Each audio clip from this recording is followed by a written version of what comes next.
Aytda tarifini aytıp beren. Doğrudan bilem o. Bilen yok mu? Yok. Çal jottam.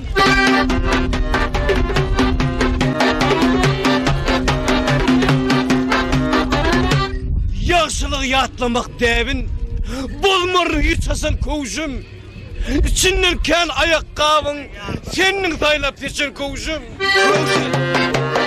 Kovuşum. Kovuşum. Kovuşum. Tekil yerde geldin kayıp, buğda bastım yıktın tayıp. Yaxşılar dostun sayıp, yamanlardan kaçar kovuşum. Kovuşum. Kovuşum. Kovuşum. Kovuşum. Ağırlı gün, vadalı gün, dostu sonuna aşık gün. Men zor yakam yarın levin, yaxşın suğun içen kovuşum. Kovuşum. Kovuşum.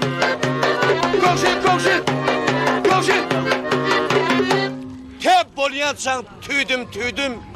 Nire istem seni giydim.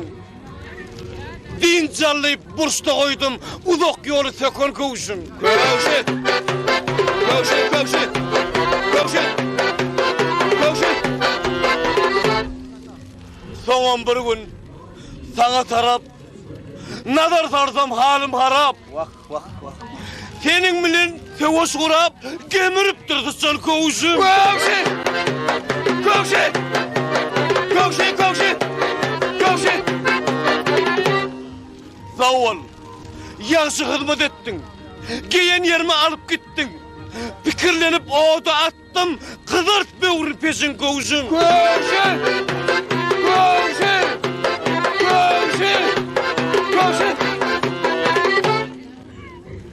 İyisinden razı olup, sıçan hana ağırlık alıp, tüstevilenip göğe alıp, cennet taya uçur kovuşum. Kovuşum.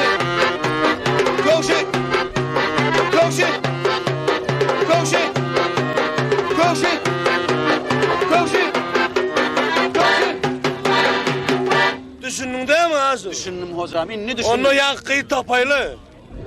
Şo yeri bark görür, barmadık şo yeri. Yaşır koynukluğuydu o. Yaşır koyun. Ha o. Şo yerik bark görür hocam. Hani yürü. Şo yerde tapılmamı yerik barmadık abi. Oğlum hakkını töleyen o. Gol yavur, çal. Şimdi ben bile